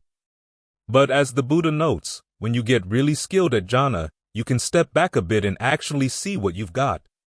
You can see, say, where there's an element of attachment, where there's an element of stress, or even where there's inconstancy within your balanced state. This is where you begin to gain insight as you see the natural dividing lines among the different factors of the mind, and in particular, the line between awareness and the objects of awareness. Another advantage to this mindful concentrated state is that as you feel more and more at home in it, you begin to realize that happiness and pleasure are possible without any need to depend on things outside, people, relationships, approval from others, or any of the issues that come from being part of the world. This realization helps pry loose your attachments to external things. Some people are afraid of getting attached to a state of calm, but actually, it's very important that you get attached here, so that you begin to settle down and undo your other attachments. Only when this attachment to calm is the only one left do you begin work on loosening it up as well. Still, another reason for why solid concentration is necessary for insight is that when discernment comes to the mind, the basic lesson it will teach you is that you've been stupid. You've held on to things even though deep down inside you should have known better. Now try telling that to people when they're hungry and tired. They'll come right back with, "You're stupid too," and that's the end of the discussion. Nothing gets accomplished. But if you talk to someone who has eaten a full meal and feels rested, you can broach all kinds of topics without risking a fight. It's the same with the mind. When it has been well fed with the rapture and ease coming from concentration, it's ready to learn. It can accept your criticisms without feeling threatened or abused. So, this is the role that concentration practice plays in this second stage of mindfulness practice. It gives you something to play with, a skill to develop so you can begin to understand the factors of cause and effect within the mind. You begin to see the mind as simply a flux of causes with their effects coming back at you. Your ideas are part of this flux of cause and effect, as are your emotions and your sense of who you are. This insight begins to loosen your attachments to the whole process. What finally happens is that the mind reaches a third level of mindfulness practice, where it comes to a state of perfect equilibrium, where you've developed this state of concentration to the point where you don't have to put anything more into it. In the discourse on the establishings of mindfulness, this is described as simply being aware, if you're using the body as your frame of reference, that there is a body, just enough for knowledge and mindfulness, without being attached to anything in the world. Other texts call this the state of non-fashioning. The mind reaches the point where you begin to realize that all causal processes in the mind, including the processes of concentration and insight, are like tar babies. If you pull them toward you, you get stuck. If you fight them off, you get stuck. So what are you going to do? You have to get to the point where you're not really contributing anything more to the present moment. You unravel your participation in it. That's when things open up in the mind. Many people want to jump right in and begin at this level of not adding anything to the present moment, but it doesn't work that way. You can't be sensitive to the subtle things the mind is habitually adding to the present until you've consciously tried to alter what you're adding. As you get more and more skilled, you become more sensitive to the subtle things you didn't realize you were doing. You reach a point of disenchantment where you realize that the most skillful way of dealing with the present is to drop all levels of participation that cause even the slightest bit of stress in the mind. You start dismantling the levels of participation that you learned in the second stage of the practice, to the point where things reach equilibrium on their own, where there's letting go and release. So it's important to realize that there are these 3 stages to mindfulness practice, and to understand the role that deliberate concentration practice plays in taking you through the first 2 so that you can arrive at the third. Without aiming at right concentration, you can't develop the skills needed for understanding the mind, for it's in the process of mastering the skill of mindful concentration that true insight arises.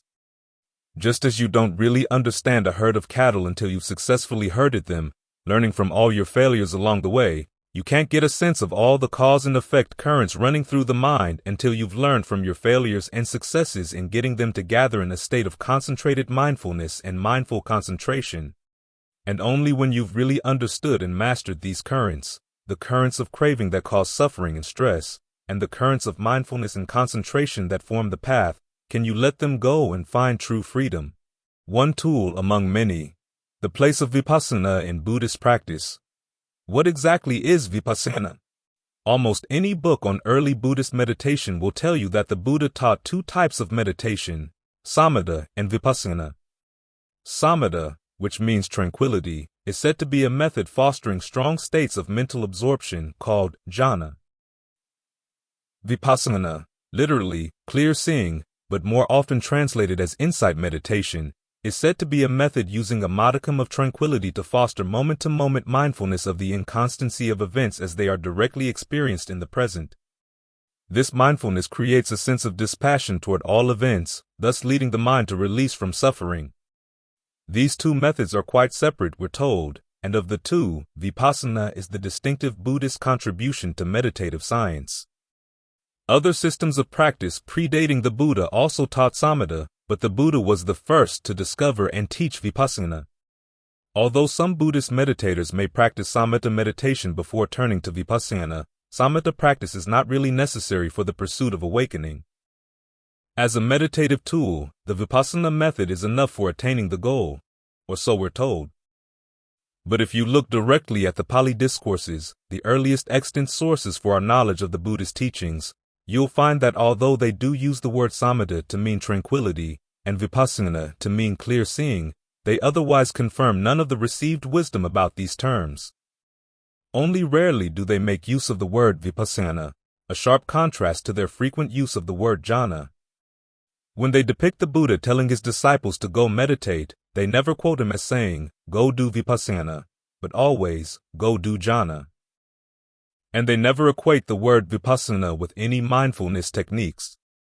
In the few instances where they do mention vipassanā, they almost always pair it with samatha, not as 2 alternative methods, but as 2 qualities of mind that a person may gain or be endowed with, and that should be developed together. One simile, for instance, SN 35-204, compares samatha and vipassanā to a swift pair of messengers who enter the citadel of the body via the Noble Eightfold Path and present their accurate report, unbinding, or nirvana, to the consciousness acting as the citadel's commander. Another passage, N1070, recommends that anyone who wishes to put an end to mental defilement should, in addition to perfecting the principles of moral behavior and cultivating seclusion, be committed to samatha and endowed with vipassanā. This last statement is unremarkable in itself, but the same discourse also gives the same advice to anyone who wants to master the jhanas: be committed to samatha and endowed with vipassanā. This suggests that, in the eyes of those who assembled the Pali discourses, samatha, jhana, and vipassanā were all part of a single path. Samatha and vipassanā were used together to master jhana, and then, based on jhana, were developed even further to give rise to the end of mental defilement and to bring release from suffering. This is a reading that finds support in other discourses as well. There's a passage, for instance, describing 3 ways in which samatha and vipassanā can work together to lead to the knowledge of awakening. Either samatha precedes vipassanā, vipassanā precedes samatha, or they develop in tandem, and 4-180. The wording suggests an image of 2 oxen pulling a cart. One is placed before the other, or they are yoked side by side. Another passage, and 494, indicates that if samatha precedes vipassanā, or vipassanā, samatha, your practice is in a state of imbalance and needs to be rectified. A meditator who has attained a measure of samatha, but no vipassanā into events based on heightened discernment, adhipanā dhammavipassanā, should question a fellow meditator who has attained vipassanā. How should fabrications, sankhara, be regarded? How should they be investigated? How should they be viewed with insight? And then develop vipassanā in line with that person's instructions. The verbs in these questions, regarding, investigating, seeing, indicate that there's more to the process of developing vipassana than a simple mindfulness technique. In fact, as we will see below, these verbs apply instead to a process of skillful questioning called appropriate attention. The opposite case, a meditator endowed with a measure of vipassana into events based on heightened discernment, but no samatha, should question someone who has attained samatha. How should the mind be steadied? How should it be made to settle down? How should it be unified? How should it be concentrated? And then follow that person's instructions so as to develop samatha. The verbs used here give the impression that samatha, in this context, means jhana, for they correspond to the verbal formula. The mind becomes steady, settles down, grows unified and concentrated, that the Pali discourses use repeatedly to describe the attainment of jhana. This impression is reinforced when we note that in every case where the discourses are explicit about the levels of concentration needed for insight to be liberating, those levels are the jhanas. Once the meditator is endowed with both samatha and vipassana, he or she should make an effort to establish those very same skillful qualities to a higher degree for the ending of the mental fermentations, asava, sensual passion, states of becoming, and ignorance. This corresponds to the path of samatha and vipassana developing in tandem. A passage in MN 149 describes how this can happen. You know and see as they actually are, the six sense media, the five senses plus the intellect, their objects, consciousness at each medium, contact at each medium, and whatever is experienced as pleasure, pain, or neither pleasure nor pain based on that contact. You maintain this awareness in such a way as to stay uninfatuated by any of these things, unattached, unconfused, focused on their drawbacks, abandoning any craving for them. This would count as vipassana. At the same time, abandoning physical and mental disturbances, torments, and distresses, you experience ease in body and mind. This would count as samatha. This practice not only develops samatha and vipassana in tandem, but also brings the 37 wings to awakening, which include the attainment of jhana, to the culmination of their development. So the proper path is one in which vipassana and samatha are brought into balance, each supporting and acting as a check on the other. Vipassana helps keep tranquility from becoming stagnant and dull. Samatha helps prevent the manifestations of aversion, such as nausea, dizziness, disorientation, and even total blanking out, that can occur when the mind is trapped against its will in the present moment. From this description, it's obvious that samatha and vipassana are not separate paths of practice, but instead are complementary ways of relating to the present moment. Samatha provides a sense of ease in the present. Vipassana, a clear-eyed view of events as they actually occur, in and of themselves. It's also obvious why the two qualities need to function together in mastering jhana. As the standard instructions on breath meditation indicate, MN 118, such a mastery involves three things: gladdening, concentrating, and liberating the mind. Gladdening means finding a sense of refreshment and satisfaction in the present. Concentrating means keeping the mind focused on its object, while liberating means freeing the mind from the grosser factors making up a lower stage of concentration so as to attain a higher stage. The first two activities are functions of samatha, while the last is a function of vipassana. All three must function together. If, for example, there is concentration and gladdening with no letting go, the mind wouldn't be able to refine its concentration at all. The factors that have to be abandoned in raising the mind from stage X to stage Y belong to the set of factors that got the mind to X in the first place, and 934. Without the ability clearly to see mental events in the present, there would be no way skillfully to release the mind from precisely the right factors that tie it to a lower state of concentration and act as disturbances to a higher one. If, on the other hand, there is simply a letting go of those factors, without an appreciation of or steadiness in the stillness that remains, the mind would drop out of jhana altogether. So samatha and vipassana have to work together to bring the mind to right concentration in a masterful way. The question arises, if vipassana functions in the mastery of jhana, and jhana is not exclusive to Buddhists, then what is Buddhist about vipassana? The answer is that vipassana per se is not exclusively Buddhist. What's distinctly Buddhist is 1. The extent to which both samatha and vipassana are developed, 2.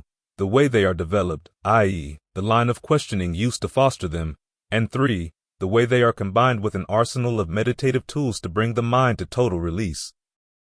In MN 73, the Buddha advises a monk who has mastered jhana to further develop samatha and vipassana so as to master 6 cognitive skills, the most important of them being that, through the ending of the mental fermentations, one remains in the fermentation-free release of awareness and release of discernment, having known and made them manifest for oneself right in the here and now. This is a description of the Buddhist goal. Some commentators have asserted that this release is totally a function of vipassana, but there are discourses that indicate otherwise. Note that release is twofold: release of awareness and release of discernment. Release of awareness occurs when a meditator becomes totally dispassionate toward passion. This is the ultimate function of samatha. Release of discernment occurs when there's dispassion for ignorance. This is the ultimate function of vipassana, and 229-30. In this way, both samatha and vipassana are involved in the twofold nature of this release. The Sabbasava Sutta MN2 states that release can be fermentation-free only if you know and see in terms of appropriate attention, yoniso manasikara. As the discourse shows, appropriate attention means asking the proper questions about phenomena, regarding them not in terms of self/other or being/non-being, but in terms of the Four Noble Truths. In other words, instead of asking, do I exist? Don't I exist? What am I? You ask about an experience. Is this stress? The origination of stress? The cessation of stress? The path leading to the cessation of stress? Because each of these categories entails a duty, the answer to these questions determines a course of action. Stress should be comprehended, its origination abandoned, its cessation realized, and the path to its cessation developed. Samatha and vipassana belong to the category of the path and so should be developed. To develop them, you must apply appropriate attention to the task of comprehending stress, which is comprised of the 5 aggregates of clinging to physical form, feeling, perception, thought fabrications, or consciousness.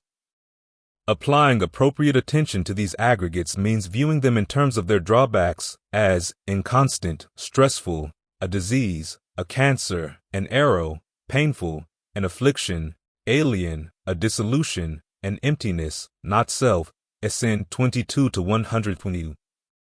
A list of questions distinctive to the Buddha aids in this approach. Is this aggregate constant or inconstant? And is anything inconstant easeful or stressful?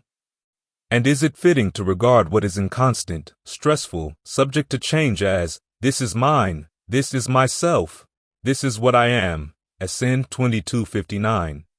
These questions are applied to every instance of 5 aggregates, whether past, future, or present, internal or external, blatant or subtle, common or sublime, far or near. In other words, the meditator asks these questions of all experiences in the cosmos of the 6 sense media. This line of questioning is part of a strategy leading to a level of knowledge called knowing and seeing things as they have come to be, yathabhutam jnana dasana, where things are understood in terms of a 5-fold perspective: their arising, their passing away, their drawbacks, their allure, and the escape from them, the escape here, lying in dispassion. Some commentators have suggested that, in practice, this 5-fold perspective can be gained simply by focusing on the arising and passing away of these aggregates in the present moment. If your focus is relentless enough, it'll lead naturally to a knowledge of drawbacks, allure, and escape, sufficient for total release. The texts, however, don't support this reading, and practical experience would seem to back them up. As MN 101 points out, individual meditators will discover that, in some cases, they can develop dispassion for a particular cause of stress simply by watching it with equanimity, but in other cases, they will need to make a conscious exertion to develop the dispassion that will provide an escape. The discourse is vague, perhaps deliberately so, as to which approach will work where. This is something each meditator must test for him or herself in practice. The Sabasava Sutta expands on this point by listing 7 approaches to take in developing dispassion. Vipassanā, as a quality of mind, is related to all 7, but most directly with the first, seeing, i.e., seeing events in terms of the 4 noble truths and the duties appropriate to them. The remaining 6 approaches cover ways of carrying out those duties, restraining the mind from focusing on sense data that would provoke unskillful states of mind, reflecting on the appropriate reasons for using the requisites of food, clothing, shelter, and medicine, tolerating painful sensations, avoiding obvious dangers and inappropriate companions, destroying thoughts of sensual desire, ill will, harmfulness, and other unskillful states, and developing the 7 factors for awakening: mindfulness, analysis of qualities, persistence, rapture, calm, concentration, and equanimity. Each of these approaches covers a wide subset of approaches. Under destroying, for instance, you can eliminate an unskillful mental state by replacing it with a skillful one, focusing on its drawbacks, turning one's attention away from it, relaxing the process of thought fabrication that formed it, or suppressing it with the brute power of your will. MN 20. Many similar examples could be drawn from other discourses as well. The overall point is that the ways of the mind are varied and complex. Different fermentations can come bubbling up in different guises and respond to different approaches.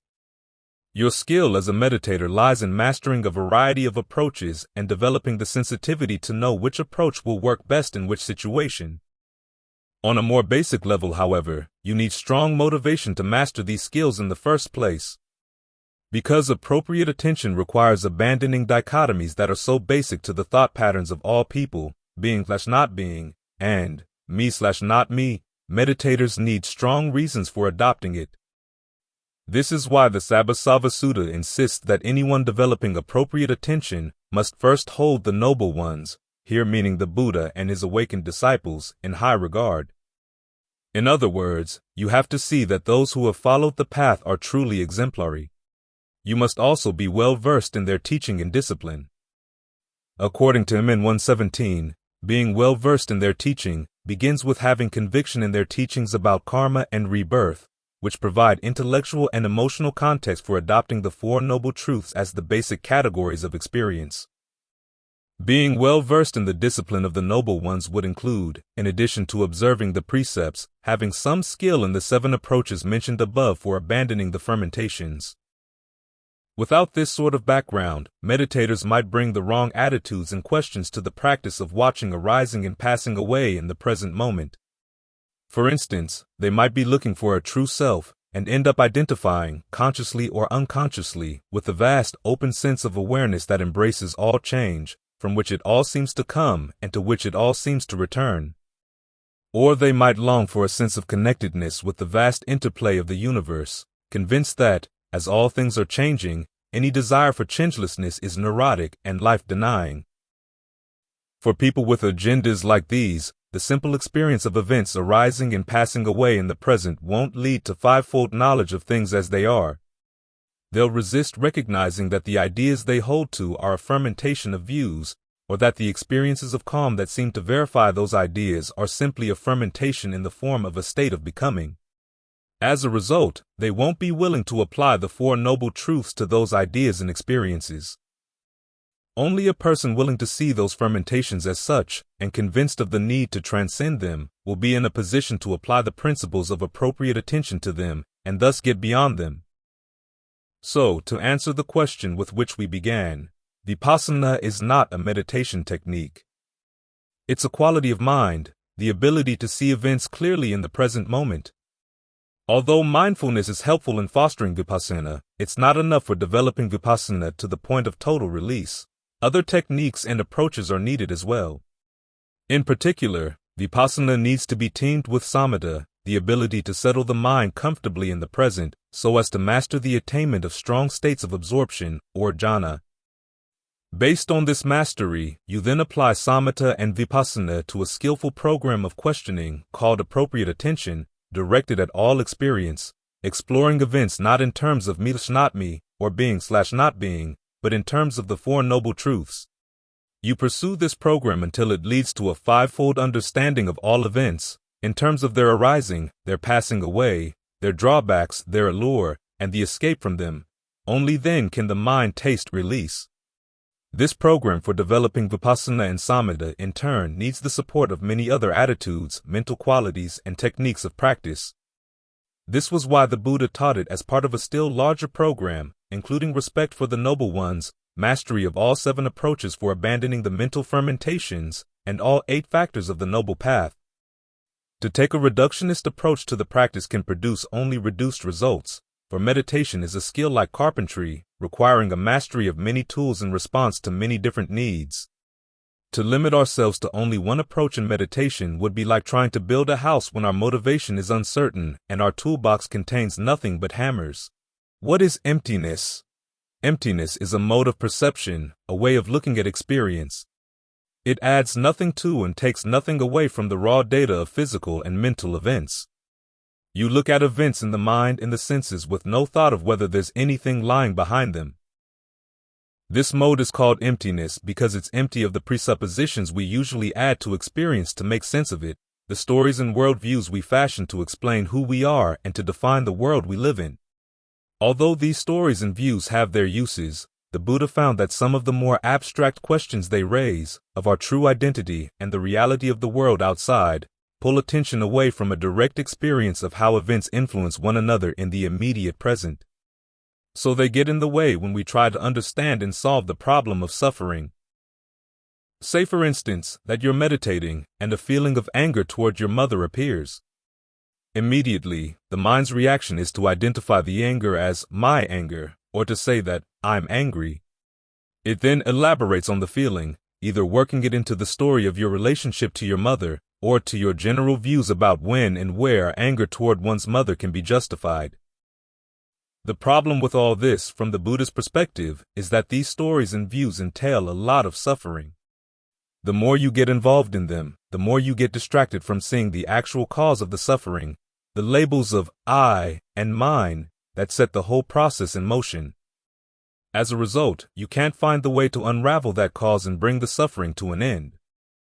If, however, you can adopt the emptiness mode, by not acting on or reacting to the anger, but simply watching it as a series of events in and of themselves, you can see that the anger is empty of anything worth identifying with or possessing. As you master the emptiness mode more consistently, you see that this truth holds not only for such gross emotions as anger, but also for even the subtlest events in the realm of experience. This is the sense in which all things are empty. When you see this, you realize that labels of I and mine are inappropriate, unnecessary, and cause nothing but stress and pain.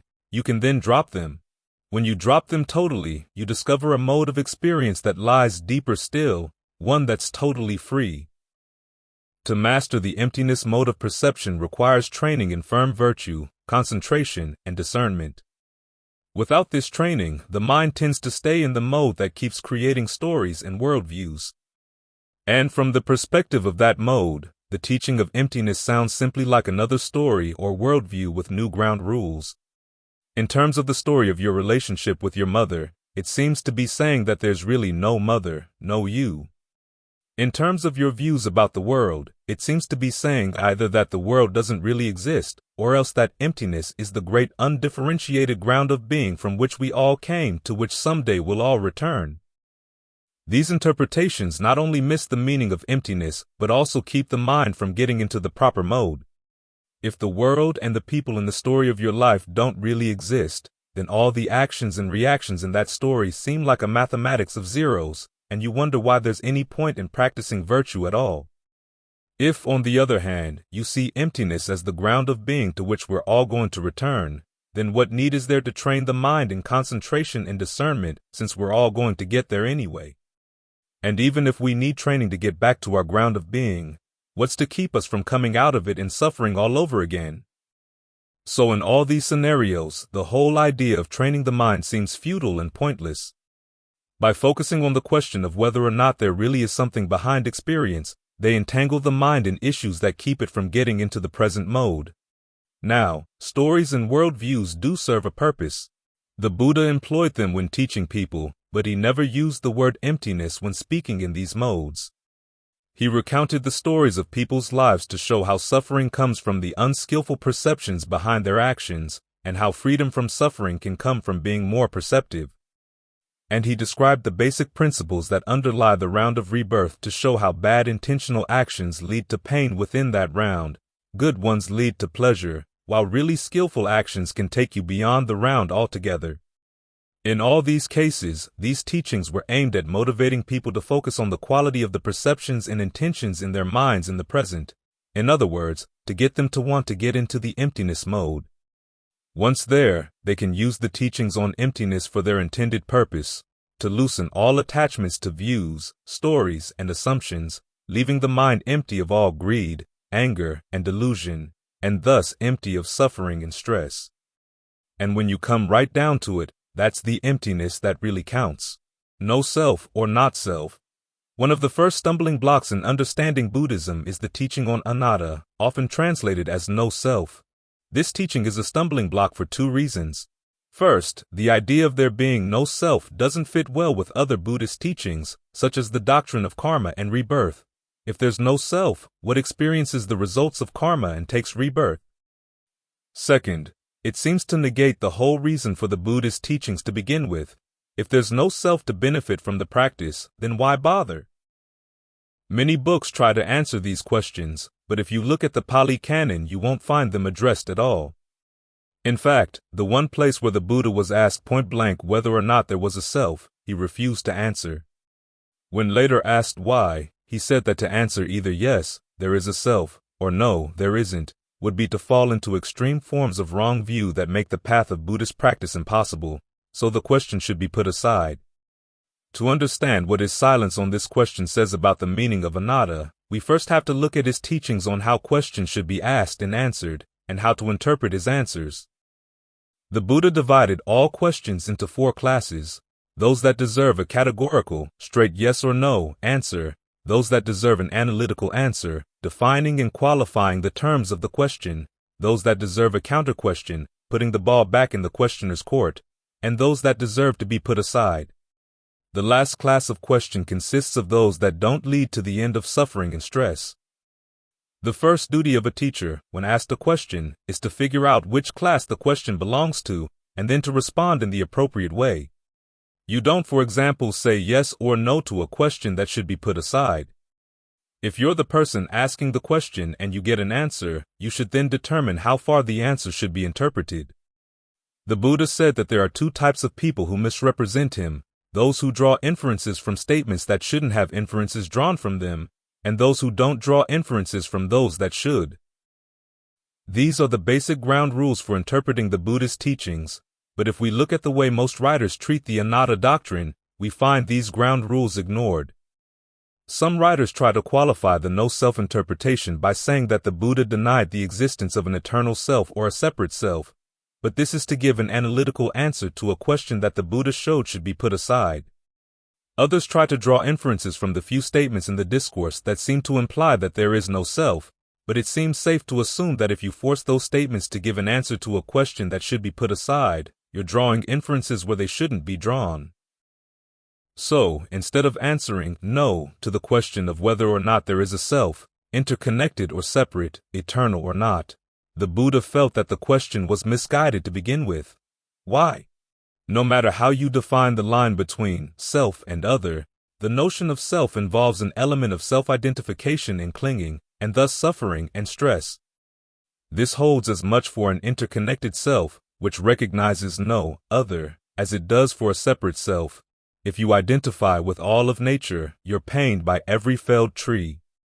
It also holds for an entirely other universe, in which the sense of alienation and futility would become so debilitating as to make the quest for happiness, your own or that of others, impossible. For these reasons, the Buddha advised paying no attention to such questions as, "Do I exist?" or "Don't I exist?" For however you answer them, they lead to suffering and stress. To avoid the suffering implicit in questions of self and other, he offered an alternative way of dividing up experience: the Four Noble Truths of stress, its cause, its cessation, and the path to its cessation. These truths aren't assertions, they're categories of experience. Rather than viewing these categories as pertaining to self or other, he said, we should recognize them simply for what they are, in and of themselves, as they're directly experienced, and then perform the duty appropriate to each. Stress should be comprehended, its cause abandoned, its cessation realized, and the path to its cessation developed. These duties form the context in which the anatta doctrine is best understood. If you develop the path of virtue, concentration, and discernment to a state of calm well-being, and use that calm state to look at experience in terms of the noble truths, the questions that occur to the mind are not, is there a self? What is myself? But rather, does holding on to this particular phenomenon cause stress and suffering? Is it really me, myself, or mine? If it's stressful but not really me or mine, why hold on? These last questions merit straightforward answers, as they then help you to comprehend stress and to chip away at the attachment and clinging, the residual sense of self-identification that cause stress, until ultimately all traces of self-identification are gone and all that's left is limitless freedom. In this sense, the anatta teaching is not a doctrine of no self, but a not-self strategy for shedding suffering by letting go of its cause, leading to the highest, undying happiness. At that point, questions of self, no self, and not self fall aside. Once there's the experience of such total freedom, where would there be any concern about what's experiencing it, or about whether or not it's a self? The image of Nirvana. We all know what happens when a fire goes out. The flames die down and the fire is gone for good. So when we first learned that the name for the goal of Buddhist practice, Nirvana, Nibbana, literally means the extinguishing of a fire, it's hard to imagine a deadlier image for a spiritual goal, utter annihilation. It turns out, though, that this reading of the concept is a mistake in translation, not so much of a word as of an image. What did an extinguished fire represent to the Indians of the Buddhist day? Anything but annihilation. According to the ancient Brahmins, when a fire was extinguished, it went into a state of latency. Rather than ceasing to exist, it became dormant and, in that state, unbound from any particular fuel, diffused throughout the cosmos. When the Buddha used the image to explain Nirvana to the Indian Brahmins of his day, he bypassed the question of whether an extinguished fire continues to exist or not, and focused instead on the impossibility of defining a fire that doesn't burn, thus his statement that the person who has gone totally out can't be described. However, when teaching his own disciples, the Buddha used Nirvana more as an image of freedom. Apparently, all Indians at the time saw burning fire as agitated, dependent, and trapped, both clinging and being stuck to its fuel as it burned. To ignite a fire, one had to seize it. When fire let go of its fuel, it was freed, released from its agitation, dependence, and entrapment, calm and unconfined. This is why Pali poetry repeatedly uses the image of extinguished fire as a metaphor for freedom. In fact, this metaphor is part of a pattern of fire imagery that involves two other related terms as well. Upadana, or clinging, also refers to the sustenance a fire takes from its fuel. Khandha means not only one of the five heaps, form, feeling, perception, thought fabrications, and consciousness, that define all conditioned experience, but also the trunk of a tree. Just as fire goes out when it stops clinging and taking sustenance from wood, so the mind is freed when it stops clinging to the khandhas. So the image underlying Nirvana is one of freedom. The Pali commentaries support this point by tracing the word Nirvana to its verbal root, which means unbinding. What kind of unbinding? The texts describe two levels. One is the unbinding in this lifetime, symbolized by a fire that has gone out but whose embers are still warm. This stands for the fully awakened arahant, who is conscious of sights and sounds, sensitive to pleasure and pain, but freed from passion, aversion, and delusion. The second level of unbinding, symbolized by a fire so totally out that its embers have grown cold, is what the arahant experiences after this life. All input from the senses cools away, and he or she is totally freed from even the subtlest stresses and limitations of existence in space and time. The Buddha insists that this level is indescribable, even in terms of existence or non-existence, because words work only for things that have limits. All he really says about it, apart from images and metaphors, is that one can have foretastes of the experience in this lifetime, and that it's the ultimate happiness, something truly worth knowing. So the next time you watch a fire going out, see it not as a case of annihilation, but as a lesson in how freedom is to be found in letting go.